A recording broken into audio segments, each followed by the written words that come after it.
بسم الله الرحمن الرحيم. الخامس مفهوم العدد. لا شك في أن تحديد الموضوع بعدد خاص لا يدل على انتفاء الحكم فيما عداه. مفہوم مخالف کے اقسام میں سے پانچواں قسم مفہوم عدد ہے۔ تو عدد کا مطلب گنتی ہے، گنتی۔ اگر کسی موضوع کے ساتھ کوئی خاص عدد ذکر ہو تو آیا اس عدد کی وجہ سے اس کلام کے لیے مفہوم حاصل ہوگا یا نہیں ہوگا، یہ محل بحث ہے۔ مثال یہاں پہ دیا ہے کہ حدیث میں آیا ہے صم ثلاثۃ ایام من کل شہر، ہر مہینے سے 3 دن روزہ رکھو۔ بس یہاں پہ صم حکم ہے، روزہ رکھو، اور کل ثلاثۃ ایام یہ عدد ہے، کل شہر موضوع ہے، تو ہر مہینے کے لیے 3 عدد بیان کیا ہے، 3 دن۔ تو آیا اس جملے کے لیے مفہوم ہے یا نہیں ہے؟ اگر مفہوم ہو تو معنی یہ ہوگا کہ ہر مہینے میں فقط 3 دن روزہ رکھنا مستحب ہوگا، اس سے زیادہ مستحب نہیں ہوگا۔ بس اس بنا پر وہ دوسرے احادیث سے تعارض ہوگا، یعنی اس حدیث کا مفہوم دوسرے احادیث جو مہینے میں 3 دن سے زیادہ روزہ رکھنا مستحب ہونے پر دلالت کرنے والے احادیث ہیں، ان کے ساتھ تعارض ہوگا، اور باب تعارض میں، باب تعادل و تراجی میں ان میں سے کون سا حدیث مقدم کرنا ہے، کون سا مقدم نہیں کرنا ہے، یہ گفتگو اس کے بعد چلے گی۔ اما اگر ہم یہ کہیں کہ صم ثلاثۃ ایام من کل شہر مفہوم نہیں رکھتا ہے، یہ مفہوم پر دلالت نہیں کر سکتا ہے، تو یہ حدیث ان دوسرے احادیث سے تعارض نہیں کرے گا، تو اس بنا پر مہینے میں 3 دن سے زیادہ روزانہ مستحب ہونا بھی یہاں نفی نہیں کرے گا، یعنی اس حدیث سے 3 دن سے زیادہ روزہ مستحب ہونے کو نفی نہیں کرے گا، اور وہ احادیث بھی اپنی جگہ پر درست ہے، اور اس کے ساتھ اس حدیث کا کوئی تعارض و ٹکراؤ نہیں ہے۔ اب فرماتے ہیں یہاں پہ عدد کے ذکر کرنے کی کئی حالات ہیں، کئی صورتیں ہیں۔ جب کسی موضوع کے لیے عدد بیان کرے، تعداد بیان کرے، تو اس کی 4 صورتیں بنتی ہیں۔ پہلی صورت یہ ہے کہ وہ عدد اس موضوع کے حد اقل اور حد اکثر دونوں کو بیان کرنے کے لیے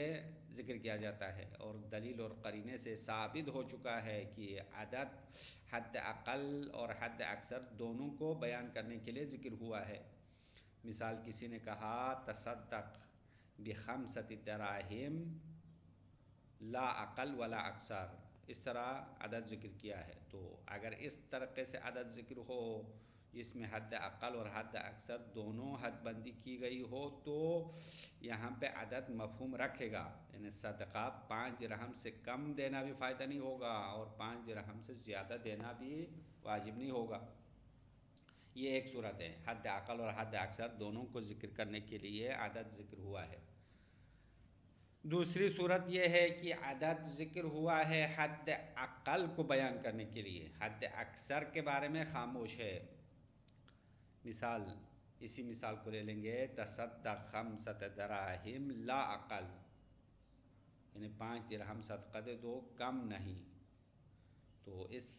جملے کے لیے بھی مفہوم ہوگا، کیونکہ 5 درہم سے کم صدقہ دینا کافی نہ ہونے پر دلالت کرے گا، 5 درہم حد اقل صدقہ دینا پڑے گا، اما زیادہ کتنا دینا ہے اس کے بارے میں خاموشی ہے۔ یہ 2 صورت۔ تیسری صورت اس کے برعکس ہے، یعنی کوئی عدد حد اکثر کو بیان کرنے کے لیے ذکر کیا جاتا ہے، اور قرینے سے پتہ چلتا ہے یہاں پہ حد اکثر کی حد بندی کے لیے عدد ذکر ہوا ہے، اقل کے بارے میں خاموشی ہے۔ جیسا کہ ماہ رمضان کے روزے کے بارے میں 30 دن روزہ رکھنا واجب ہونا حد اکثر کو بیان کیا ہے، کہ رمضان کا روزہ 30 دن سے زیادہ نہیں ہے۔ تو یہاں پہ بھی جملے کے لیے مفہوم ہوگا کہ 30 دن سے زیادہ رمضان کا روزہ رکھنا واجب نہیں ہے۔ یہ 3 صورتیں۔ چوتھی حالت جو ہمارے مال باس ہے وہ یہ ہے کہ عدد تو ذکر ہوا، لیکن اس عدد میں حد اقل اور حد اکثر کا کوئی بحث نہیں ہے، یعنی کوئی قرینہ نہیں ہے، کوئی دلیل نہیں ہے جس سے ہم سمجھ سکے کہ عدد حد اقل حد اکثر یا دونوں طرف کو حد بندی کے لیے لایا گیا ہے، اس بات پر کوئی قرینہ موجود نہ ہو تو یہ محل بحث ہے کہ آیا اس عدد سے مفہوم واضح ہوگا یا نہیں ہوگا، عدد مفہوم پر دلالت کرے گا یا نہیں کرے گا۔ تو صاحب کتاب فرماتے ہیں اگر کوئی قرینہ موجود نہ ہو تو عدد مفہوم پر دلالت نہیں کر سکتی ہے، عدد کے لیے مفہوم نہیں ہے، بس مفہوم عدد کا قائل نہیں ہے۔ صاحب کتاب مفہوم عدد کو بھی رد کر لیا۔ اب السادس مفہوم اللقب، چھٹا مفہوم مخالف کا آخری قسم ہے۔ مفہوم مخالف کی 6 اقسام تھے، ان میں سے آخری مفہوم اللقب ہے۔ تو لقب مفہوم رکھتا ہے یا نہیں رکھتا؟ آیا لقب مفہوم پر دلالت کرے گا یا نہیں کرے گا؟ تو لقب سے کیا مراد ہے؟ تو لقب علم نحو میں اسم اور کنیت کے مقابل میں بولا جاتا ہے، کیونکہ جب انسان کے لیے نام رکھتے ہیں تو 3 قسم کے نام رکھتے ہیں، مخصوصاً عرب والے کسی شخص کے لیے اصل نام رکھتے ہیں، اس کے بعد کنیت اور لقب تینوں۔ تو نام تو فقط نام ہے، شخص پر دلالت کرے گا، نہ اس میں مدح ہے نہ اس میں مذمت ہے، اور اس میں اب اور سے بھی شروع نہیں ہوا، اس کو نام کہتے ہیں۔ مثلا کسی کا نام حسن رکھا، وہ نام ہے، علم ہے۔ اس کے بعد کنیت رکھتے ہیں عرب والے، کنیت۔ تو کنیت وہ نام ہے جو اب سے شروع ہوتا ہے، جیسے کہ ابو الحسن، ابو القاسم وغیرہ، یا سے شروع ہوتا ہے، مثلا کلثوم، زینب، اس طرح۔ تو اب اور سے شروع ہونے والے جو نام ہے اس کو کنیت کہلاتے ہیں۔ ان کے مقابل میں لقب ہے۔ لقب وہ لفظ ہے جو کسی کے لیے نام رکھتے ہیں، اما اس لفظ کے اندر سے کبھی مدح کا معنی ظاہر ہوتا ہے، کسی کے مدح کے لیے کسی کا نام عالم رکھا، کسی کا نام شاعر رکھا، متقی رکھا، تو یہ متقی، صابر، شاکر نام رکھنا یہ لقب ہے، مدح پر دلالت کرنے والا ہے۔ کبھی لقب رکھتے ہیں مذمت پر دلالت کرنے کے لیے، مثلا فاسق، فاجر نام رکھے، لقب رکھے تو یہ مذمت پر دلالت کرنے والے ہیں۔ تو لقب نحو والوں کے نزدیک خاص معنی ہے، یعنی ایسے الفاظ جو انسان کے لیے نام رکھے اور اس کے اندر سے کبھی مدح کا معنی ظاہر ہو، کبھی مذمت کا معنی ظاہر ہو، اس کو لقب کہلاتے ہیں۔ اما علم اصول میں لقب معنی عام ہے، یعنی لقب جو نحو والے لقب رکھتے ہیں وہ بھی شامل ہے، اور کنیت بھی شامل ہے، اسم بھی شامل ہے، اس کے علاوہ بھی جو لوگوں کے نام نہ رکھے ہو بلکہ کسی حکم کے لیے موضوع بن جائے، یعنی مطلب مفہوم لقب سے مراد علم اصول میں ہر وہ عنوان ہے، ہر وہ موضوع ہے جو کسی حکم کے لیے موضوع بن گیا ہے، اور اس کے دائرے میں جو افراد شامل ہوتے ہیں وہ اس حکم کے لیے موضوع بن جائے گا۔ اما مفہوم اگر رکھے اس لقب کے لیے، اگر مفہوم ہو تو اس صورت میں نتیجہ یہ ہوگا کہ یہ حکم مخصوص ہوگا اسی عنوان کے لیے، اسی موضوع کے لیے، اور دوسروں کے لیے ثابت نہ ہونے پر دلالت کرے گا۔ جیسا کہ یہاں پہ 2-3 مثالیں دیا ہے قرآن کی آیت میں ہے، السارق والسارقۃ فاقطعوا ایدیہما، چوری کرنے والا اور چوری کرنے والی عورت دونوں کے ہاتھ کاٹو۔ یہاں پہ السارق لقب ہے، موضوع بن گیا ہے، یہ ایک ایسا عنوان ہے، عنوان سارق، چوری کرنے والا، چوری کرنے والا اور چوری کرنے والی عورت دونوں عنوان ہے، موضوع قرار پایا ہے، اور یہ لقب ہے، اور ان کا حکم ہاتھ کاٹنا ہے۔ تو اگر یہ آیت مفہوم پر دلالت کرے تو مطلب یہ ہوگا فقط چوری کرنے والے کا ہاتھ کاٹنا ہے، کسی اور کے لیے ہاتھ کاٹنا ثابت نہیں ہوگا۔ اسی طرح الزانی والزانیہ فجلدوا کل واحد منہما 100 جلدہ، قرآن کی ایک اور آیت میں زانی کی سزا معین کیا ہے کہ زنا کرنے والا مرد، زنا کرنے والی عورت، دونوں میں سے ہر ایک کو 100 کوڑے مارے۔ البتہ یہ غیر شادی شدہ کی زنا کی مراد ہے، اگر شادی شدہ زنا کرے تو اس کے لیے پتھر مارنے کا حکم ہے، سنگساری کا حکم ہے۔ اب یہاں بھی شاید مثال الزانی ہے، الزانی لقب ہے، عنوان ہے جو موضوع قرار پائے ہے۔ تو علم اصول میں لقب سے مراد ہر وہ عنوان اور ہر وہ موضوع ہے جو حکم کے لیے موضوع بنتا ہے۔ تو اس کے لیے مفہوم ہو تو مطلب یہ ہوگا کہ وہ حکم اسی موضوع کے ساتھ خاص ہوگا جہاں تک یہ موضوع دلالت کرے، اور اس موضوع کے دائرے میں جو افراد ہے اس کے لیے حکم ہوگا، دوسروں کے لیے نہیں ہوگا۔ اگر مفہوم پر دلالت نہ کرے تو حکم اس موضوع کے افراد کے لیے ہوگا، اما دوسروں کے لیے ثابت ہونا یا نہ ہونے کے بارے میں خاموشی ہوگا، ساکت ہوگا، خاموش رہے گا، نہ ثابت ہونے پر دلالت کرے گا، نہ ثابت نہ ہونے پر دلالت کرے گا۔ تو آخر میں صاحب کتاب مفہوم لقب کے بارے میں اپنا نظریہ پیش کرتے ہیں کہ ہماری نظر میں لقب مفہوم پر دلالت نہیں کرتا ہے، چونکہ مفہوم وصف میں صاحب کتاب نے کہا وصف جب مفہوم پر دلالت نہیں کرتا ہے تو لقب مفہوم پر دلالت نہ کرنا بطریق اولا ہے۔ لقب اور وصف کا فرق یہ تھا کہ وصف میں موصوف اور وصف الگ ذکر ہوتا ہے، موصوف الگ اور اس کی صفات الگ بیان کرتے ہیں۔ تو پہلے صاحب کتاب نے کہا وصف بذات خود بغیر قرینہ مفہوم پر دلالت نہیں کرنے والا ہے، اسی طرح لقب بھی جس میں صرف عنوان ذکر ہوتا ہے، موصوف اور صفات الگ ذکر نہیں ہوتا ہے بلکہ ایک ہی عنوان ہے، تو اسی ایک عنوان سے یہ ثابت نہیں ہوگا کہ حکم اسی عنوان کے ساتھ منحصر ہے، مخصوص ہے، بلکہ دوسری چیزوں کے لیے بھی ثابت ہو سکتا ہے۔ اور اسی بنیاد پر مشہور مقولہ ہے کہ اثبات الشیء نفی ما عدا نہیں کرے گا، کہ جب آپ نے حکم کسی خاص موضوع کے لیے ثابت کیا تو اس کا یہ مطلب نہیں ہے کہ دوسرے موضوعات کے لیے ثابت نہ ہو،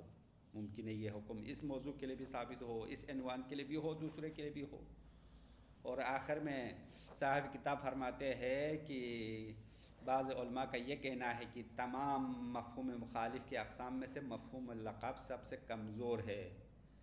یعنی اگر آپ دوسرے مفاہیم کے قائل بھی ہو جائے تو مفہوم اللقب کا قائل نہیں ہو سکتے ہیں، کیونکہ مفہوم اللقب اضعف المفہومات، تمام مفہوموں سے کمزور مفہوم ہے۔ بس یہاں تک مفہوم مخالف کی 6 اقسام کی بحث مکمل ہو چکے ہیں، اس کے بعد خاتمے کی کچھ ابحاث ہے وہ الگ بیان کریں گے، پہلے اس کا ترجمہ مکمل ہو جائے، اس کے بعد اگر ٹائم بچ جائے تو آگے بڑھیں گے۔ الخامس مفہوم العددی، مفہوم مخالف کی 6 اقسام میں سے 5واں مفہوم عدد ہے۔ لا شک فی ان تحدید الموضوع بعدد خاص، صاحب کتاب اپنا نظریہ پہلے بیان کرتے ہوئے فرماتے ہیں کوئی شک نہیں ہے کہ کسی موضوع کو معین کرے، محدود کرے عدد خاص کے ساتھ، تو یہ معین کرنا، حد بندی کرنا، تحدید سے مراد یعنی موضوع کو حد بندی کرنا عدد خاص کے ساتھ، لا يدل علی انتفاء الحکم فیما عداہ، تو وہ تحدید، حد بندی کرنا اس موضوع کے علاوہ سے حکم منتفی ہونے پر دلالت نہیں کرے گا، یعنی مطلب عدد مفہوم نہیں رکھتا ہے،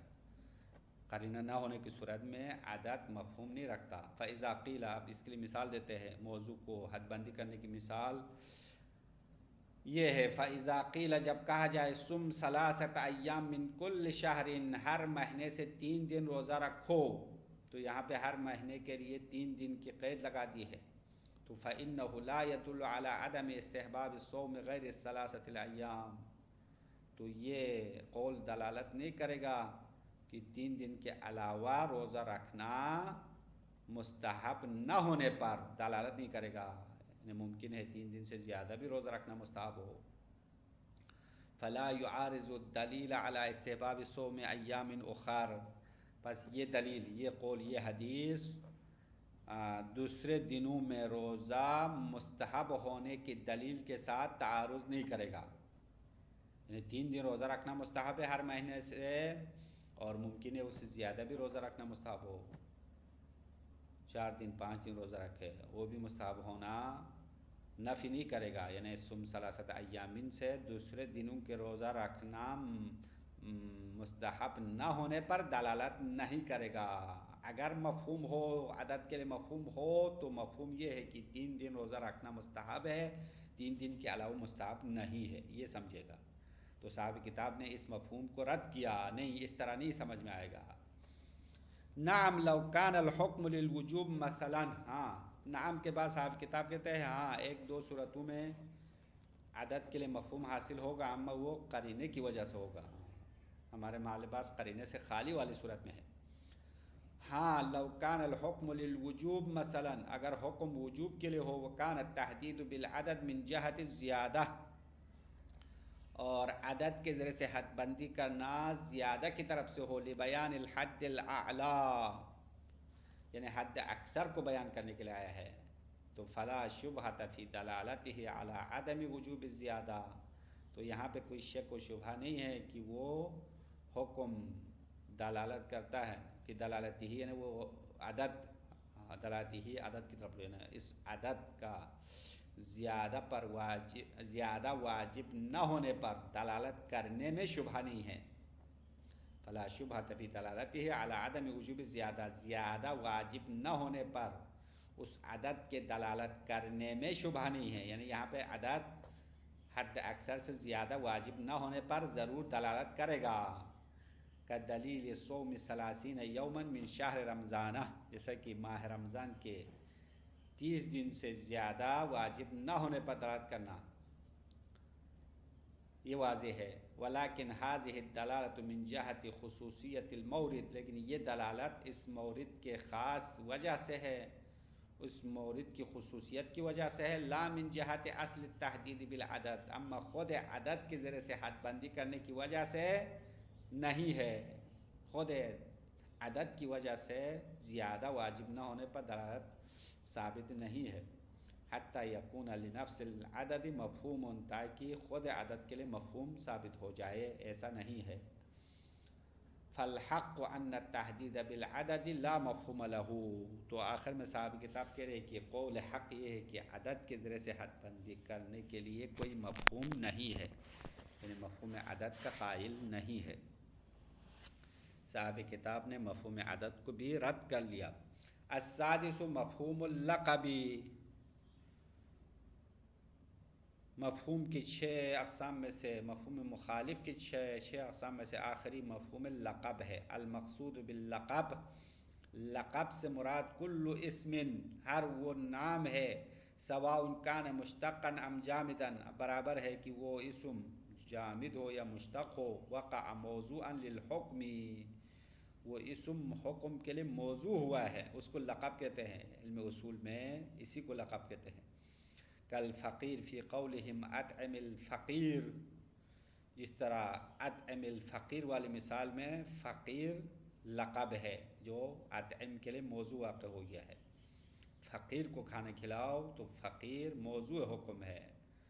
وَكَالسَّارِقِ وَالسَّارِقَةِ فِي قَوْلِهِ تَعَالَى، اسی طرح سارق اور سارقہ بھی موضوع ہے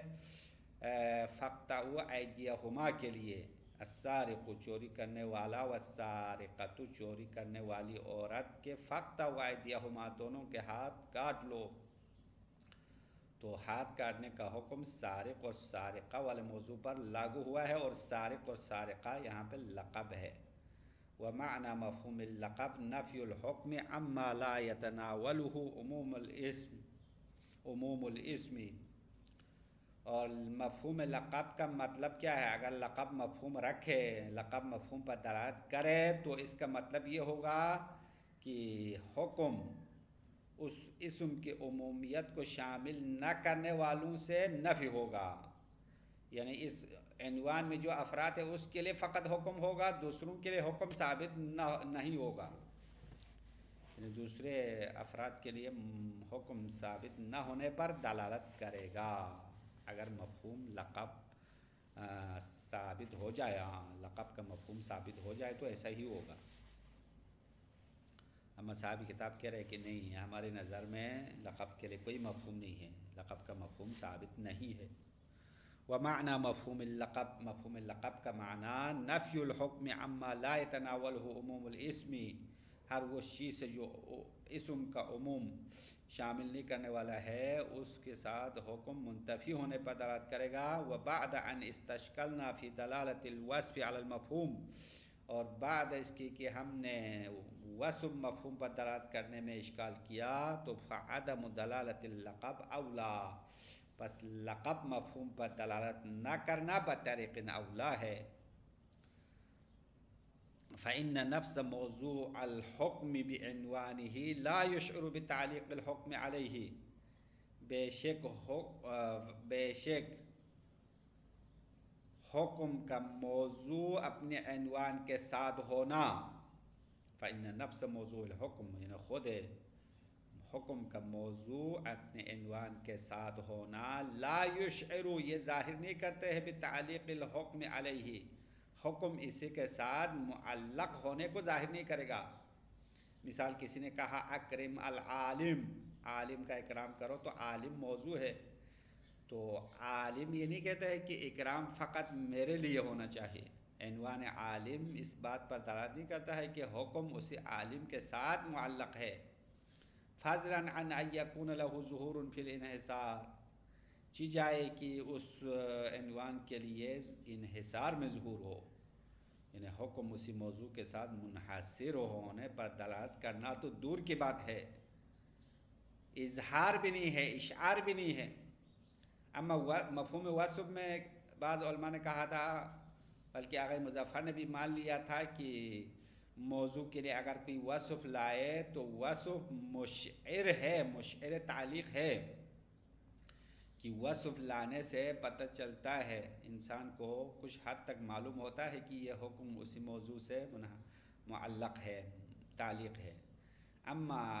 لقب میں تو اصلاً تعلیق بھی ظاہر نہیں ہوتا ہے، انحصار تو چھوڑ دو، فضلا ان یکون له ظہور فی الانحصار، انحصار میں ظہور ہونا چھوڑ دو، فضلا یعنی یہ